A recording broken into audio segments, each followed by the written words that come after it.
যারা নিজেদেরকে সমন্বয়কারী দাবি করছে বগুড়ায়, এই যে গণতান্ত্রিক বাম মোর্চার যারা নেতৃবৃন্দ, তারা ইতিমধ্যে নানান জায়গা থেকে চাঁদাবাজি শুরু করেছে এবং বগুড়ার স্বনামধন্য প্রতিষ্ঠান এশিয়া সুইট মিট থেকে তারা 50 পিস দই এবং 10 কেজি সম্ভবত মিষ্টি তারা এখান থেকে চাঁদা আদায় করে, যে কেন্দ্রীয় সমন্বয়কদেরকে খাওয়াতে হবে এই কথা বলে তারা তাদের কাছ থেকে এটা আদায় করে এবং তারা সেই টাকাটা দেয় না। এখানে দেখা যাচ্ছে যে আমরা ইতিমধ্যে শুনতে পেয়েছি যে তাদেরকে যখন পাকড়াও করে এই বিষয়গুলো তাদের ফাঁস হয়ে গেল, তো তখন তারাই আবার নিজেদেরকে সাধু প্রমাণ করার জন্য আজকে নাকি তারা প্রেস ক্লাবে একটি সংবাদ সম্মেলন করেছে।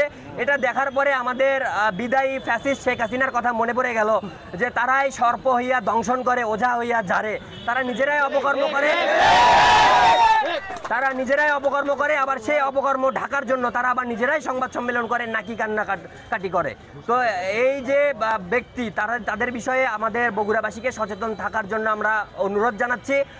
এই সমন্বয়কারী পরিচয়ে কারো কাছে যেন কেউ কোনো রকম চাঁদা প্রদান না করে, কেউ যেন কোনো লেনদেনে না যায়। আর এই মুহূর্তে আমরা এখানে যেটা ঘোষণা করতে চাচ্ছি যে বগুড়ায় বৈষম্য বিরোধী ছাত্র আন্দোলনের কোনো কমিটি নেই। এখানে সবাই নিজেরা নিজেদের মতো নিজ নিজ প্রতিষ্ঠান থেকে সমন্বিতভাবে তারা এই আন্দোলন করেছে।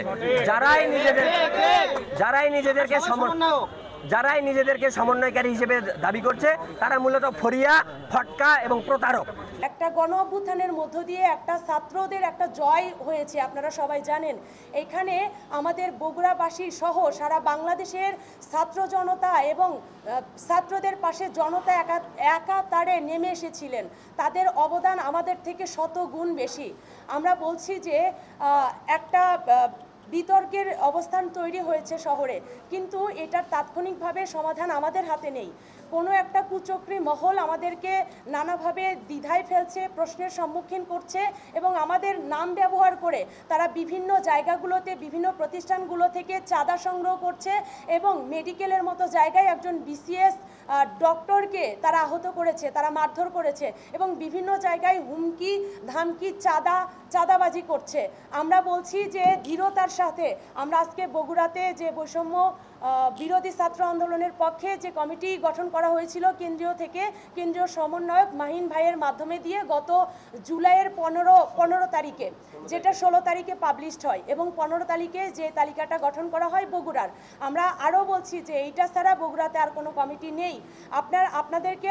আপনাদের অবগতির জন্য জানানো যাচ্ছে যে এই কমিটির বাহিরে যদি অন্য কোথাও আমরা যারা 17 জন তারা এখানে উপস্থিত আছি, এই কমিটির বাহিরে অন্য কোথাও যদি বিচ্ছিন্নভাবে আমাদের পরিচয় দিয়ে যদি কোনো এই ধরনের চাঁদাবাজির সঙ্গে সম্পৃক্ত থাকে, তাহলে তাদেরকে চিহ্নিত করবেন এবং সেনাবাহিনীর হাতে তুলে দেবেন।